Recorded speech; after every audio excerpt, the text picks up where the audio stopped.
Hello बच्चों, कैसे हो। आशा करता हूँ आप सभी स्वस्थ होंगे। आपका हमारे YouTube चैनल ऑनलाइन गणित शिक्षण बाय जोगिंदर में स्वागत है। हमारे चैनल में आपको सरल भाषा में गणित पढ़ाया जा रहा है। यदि अभी तक आपने हमारे चैनल को सब्सक्राइब नहीं किया तो सब्सक्राइब कर ले, बेल आइकन के बटन को दबा दे ताकि हमारा लेटेस्ट वीडियो सबसे पहले आपके पास पहुँच सके। प्यारे बच्चों, देखिए कक्षा 6 एनसीईआरटी गणित अध्याय 3 संख्याओं के साथ खेलना अध्याय चल रहा है। इस अध्याय की वीडियो का यह पार्ट नंबर 15 है। इससे पहले 14 पार्ट बन चुके हैं। यदि आपने वे पार्ट नहीं देखे तो प्लीज उन्हें जाके जरूर देखना। आज हम इस वीडियो में प्रश्नावली 3.3 की प्रश्न संख्या 4 को हल करते हैं। ये देखो प्रश्न नंबर 4। इसमें कहा है कि विभाज्यता की जांच के नियमों द्वारा ज्ञात कीजिए कि निम्नलिखित में से कौन सी संख्याएं 11 से विभाज्य है। कितने से विभाज्य है? 11 से विभाज्य। अब इसने ये 6 संख्याएं दी हैं, A B C D E F. तो हमें इन संख्याओं को 11 से विभाज्यता की जांच करके ये देखना है कि कौन सी संख्या 11 से विभाज्य है और कौन सी नहीं। तो इस प्रश्न को हल करने से पहले हमें 11 से विभाज्यता के नियम को देखना होगा। यह है 11 से विभाज्यता का नियम। अब 11 से विभाज्यता का नियम ये कहता है कि किसी संख्या की 11 से विभाज्यता की जांच के लिए दाएं से विषम स्थानों के अंकों का योग और सम स्थानों के अंकों के योग का अंतर ज्ञात किया जाए।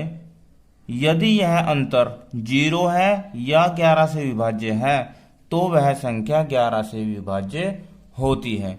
जैसे मान लो ये संख्या दी है 308। अब विषम नंबर क्या होते हैं, सम नंबर क्या होते हैं? देखो, विषम नंबर होते हैं 1, 3, 5, 7 जो 2 से विभाज्य नहीं होते, उन अंकों को हम विषम नंबर कहते हैं। और सम नंबर में होते हैं जो 2 से भाग हो जाते हैं, जैसे 2, 4, 6, 8, 10 ऐसे चलते जाते हैं, तो उन संख्याओं को हम सम नंबर कहते हैं। अब देखो, ये संख्या ली है 308 ली है, तो ये पहला नंबर होगा, पहले नंबर पे विषम, फिर तीसरे पे। तो इन्हें इस प्रकार हम इन अंकों को जोड़ लेते हैं, दाएं से विषम स्थानों के अंकों का योग। तो क्या किया, 8 और 3 जोड़ लिया, 11 होगा। फिर सम नंबर पर क्या है, 0। तो 11 में से 0 घटाया तो आया 11। तो या तो नियम ये कहता है या तो 0 आना चाहिए या 11 से विभाज्य संख्या आनी चाहिए। तो 0 आया, इसलिए यह संख्या क्या होगी, 11 से विभाज्य होगी। अब आइए प्रश्न नंबर 4 को देखते हैं। देखो, अब हमने सम नंबर क्या है, 2, 4, 6, 8 ऐसे ही चलते जाते हैं। और ये तो हो गए सम नंबर, सम संख्या या सम नंबर। और भाई विषम 1, 3, 5, 7 ऐसे ही चलते जाते हैं। ठीक है, अब आते हैं प्रश्न पर। तो विषम पहले खाने में हमने दिया है विषम स्थानों पर अंकों का योग। इसमें दाएं से सम स्थानों पर अंकों का योग और यहां पर अंतर निकाल लेंगे। ठीक है, अब देखो विषम 5 कितना भाई, 5। अब हम निशान लगाते हैं पहला तीसरा, कितना, पहला तीसरा। तो 5 इधर से चलते हैं 4, कितना हो गया, 9। अब इधर दाएं से सम, ये सम नंबर होगा, ये सम नंबर होगा। तो ये होगा 4 + 5 बराबर 9। दोनों का अंतर निकाल लो, 9 - 9 बराबर 0। तो ये संख्या 11 से विभाज्य होगी। इसके बाद पहला तीसरा पांचवा जोड़ो, 4 + 8 + 1 कितना हो गया, 4, 8, 12 और 1, 13। ठीक है, अब सम ये हो गया और ये हो गया। तो 2 + 0 बराबर 2, घटाया तो 13 - 2 बराबर 11, जो कि 11 से पूरा विभाज्य होगा। इसके बाद यहां देखो पहले नंबर पे, तीसरे नंबर पे, पांचवें नंबर पे, सातवें नंबर पे। तो ये हो गया 5 प्लस 9 प्लस 3 प्लस 7, कितना हो गया बच्चों? 5 और 9 14 और 3 17 और 7 24। अब सम नंबर कौन से हैं? ये हो गया सम, ये हो गया सम, ये हो गया सम नंबर। वो 2 4 6, तो 6 प्लस 8 प्लस 1, 6 8 14 और 1 15। अगर इन्हें हम घटाते हैं तो 24 में से 15 गया, बचा 9, जो कि 11 से विभाज्य नहीं है। इसके बाद विषम नंबर पहला, तीसरा, पांचवा, सातवें नंबर पे। तो ये हो गया बच्चों 8 प्लस 3 प्लस 6 प्लस 0। तो 8 और 3 11, 6 17। अब सम नंबर देखते हैं, 2 4 6 8। तो यहाँ हो गया 0 प्लस 9 प्लस 1 प्लस 7, 9 और 1 10 और 7 17। अब 17 में से 17 गए तो बचा 0, ये भी 11 से विभाज्य हो जाएगा। अब इधर देखो, पहला, तीसरा, पांचवा, सातवां। तो 1 प्लस 0 प्लस 0 प्लस 0 बराबर हो गया 1। अब इधर देखो, दूसरा, चौथा, छठा, आठवां। ये क्या हो गए भैया? 0 प्लस 0 प्लस 0 प्लस 1, ये भी 1। तो 1 में से 1 गया तो घटाया तो आया 0, ये भी 11 से पूरा पूरा विभाज्य हो जाएगा। अब इधर देखो, एफ में पहले नंबर पे, तीसरे नंबर पे, पांचवें नंबर पे। 3 प्लस 1 प्लस 0, ये हो गया 4। अब देखो, ये दूसरा नंबर है, ये चौथा है, ये छठा है। तो ये हो गया 5 प्लस 1 प्लस 9, कितना होगा? 5 और 1 6 और 9 15। अब 15 में से 4 गए तो बचा 11। इसका मतलब ये भी 11 से विभाज्य। अब आंसर क्या आ गया हमारा? यहाँ लिखे हम 11 से विभाज्य संख्याएं कौन कौन सी आई? एक तो ए, बी, सी नहीं आई, देखो सी नहीं, तो डी, ई भी है, एफ भी है। ये आंसर। अब ये देखो प्रश्न नंबर 5, इसमें कहा है कि निम्नलिखित में रिक्त स्थानों में सबसे छोटा अंक तथा सबसे बड़ा अंक लिखिए जिससे संख्या 3 से विभाज्य हो।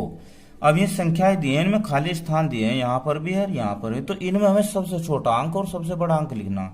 देखिए, अब हम सबसे पहले छोटा और बड़ा अंक ही लिख लेते हैं। 0 1 2 3 4 5 6 7 8 9, ये 10 अंक हैं। इनमें सबसे छोटा अंक होता है 0 और सबसे बड़ा अंक होता है 9। और इन्हीं अंकों से कितनी भी बड़ी संख्या बन सकती है। ठीक है, अब इन अंकों से हमें सबसे छोटा अंक और सबसे बड़ा अंक इसमें लिखना है। अब आप ये बताइए 3 का नियम क्या कहता है? 3 से विभाज्यता का नियम ये कहता है कि कोई भी संख्या हो उसके सभी अंकों का योग कर लो और उसे 3 से भाग कर दो। अगर वो 3 से पूरा विभाज्य है तो वह संख्या भी 3 से विभाज्य होगी। अब देखो, ए लेते हैं, यहाँ पर तो खाली स्थान है, 6 7 2 4। अब इसके अंकों का योग करते हैं। क्या करते हैं? अंकों का योग। 6 प्लस 7 प्लस 2 प्लस 4 कितना होगा? कितना होगा? 6 7 13, 13 2 15, 15 4 19 होगा। अब आप मुझे ये बताइए कि यहाँ मुझे क्या अंक लिखना चाहिए छोटे से छोटा। देखो, हम छोटे से ही शुरुआत करते हैं। पहले तो हम यहाँ 0 देखते हैं। अगर 0 लिखते हैं तो 19 ज्यों का त्यों रहेगा। 1 लिखता हूं मैं तो यहाँ हो जाएगा 20, 2 लिखते हैं तो हो जाएगा 21। अगर हम यहाँ 2 लिखते हैं तो ये हो जाएगा जोड़ 19 और 2 21, जो कि 3 से पूरा पूरा विभाज्य है। तो सबसे छोटा अंक तो हो गया इसमें 2, जो इसका आंसर है छोटा अंक तो हो जाएगा 2। अब चलो ये 19 आया था, तो अगर अब बड़ा अंक, सबसे बड़ा अंक इनमें कौन सा है? 9। चलो 9 रख देते हैं यहाँ पर क्या रख देते हैं? खाली स्थान है 6 7 2 4, यहाँ पर हम 9 रखते हैं। तो अगर 9 रखते हैं तो 19 प्लस 9 कितना हो जाएगा? 28। 28 3 से भाग नहीं होता, तो हम यहाँ क्या रखते हैं? 8, और 8 और 19 हो जाएगा 27, जो कि 3 से पूरा पूरा विभाजित है। इसका मतलब आंसर क्या हो गया? छोटी संख्या तो 2 और सबसे बड़ी संख्या 8 लिखेंगे। ठीक है, अब इधर आ जाओ। इसमें ये संख्या दी है तो इसके अंकों का योग कर लेते हैं। अंकों का योग, चलो जोड़ो। 4 प्लस 7 प्लस 6 प्लस 5, ये खाली स्थान है, प्लस 2 कितना हो गया? 4 और 7 11, 11 6 17, 17 5 22, 22 और 2 24, कितना? 24। अब आप मुझे ये बताइए कि यहां पर मैं सबसे छोटी संख्या क्या लिखूं जो 3 से विभाज्य हो? देखो ये तो 3 से विभाज्य ही है, 24, 3 अट्ठे 24। तो इसलिए हमें यहां पर क्या लिखना चाहिए? क्या लिखना चाहिए? ये संख्या 4 7 6 5, यहां पर क्या आना चाहिए? अब हमें यहां पर सबसे छोटी संख्या 0 लिखनी चाहिए, क्योंकि 24 तो पहले से ही 3 से विभाज्य है। तो एक तो आंसर आ जाएगा इसका क्या? 0। अब दूसरी बड़ी से बड़ी संख्या क्या लिखूं मैं? दूसरी बड़ी से बड़ी संख्या क्या लिखूं? बड़ी संख्या 9। अगर हम यहाँ 9 लिखते हैं तो कितना होगा? 24 और 9 33 हो जाएगा। कितना हो जाएगा? 33, जो कि 3 से पूरा पूरा विभाज्य है। इसलिए हमें क्या लिखना चाहिए यहाँ पर? 9। तो दूसरा संख्या हो गई 9। तो एक तो आंसर ये हो गया बी का, और एक आंसर ये हो गया। प्रश्न नंबर 6, निम्नलिखित में से रिक्त स्थानों में ऐसा अंक लिखिए ताकि संख्या 11 से विभाज्य हो। तो हमें ये खाली स्थान दिया है, इसमें ऐसा अंक लिखना है जो ये 11 से विभाज्य हो जाए। अब 11 से विभाज्य का नियम ये कहता है कि इसके विषम स्थानों पर जो अंक है उन्हें जोड़ लो, और सम स्थानों पे अंक है उन्हें जोड़ लो, और दोनों को घटा लो। यदि 0 आता है उनका अंतर, या 11 से विभाज्य आता है, तो संख्या 11 से विभाज्य है, नहीं तो नहीं है। चलो देखते हैं। अब ये ए ले लेते हैं। 9 2 3 8 9। अब इसके हम विषम स्थानों पर देखते हैं। तो यहां लिखते हैं विषम स्थानों के अंकों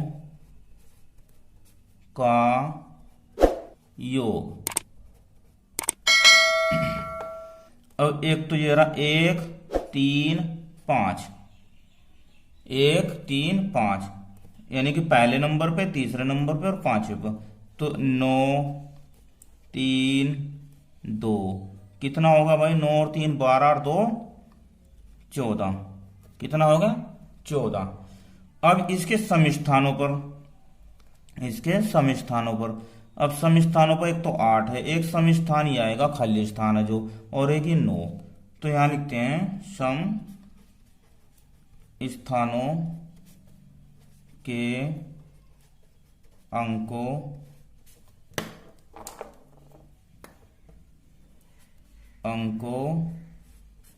का योग।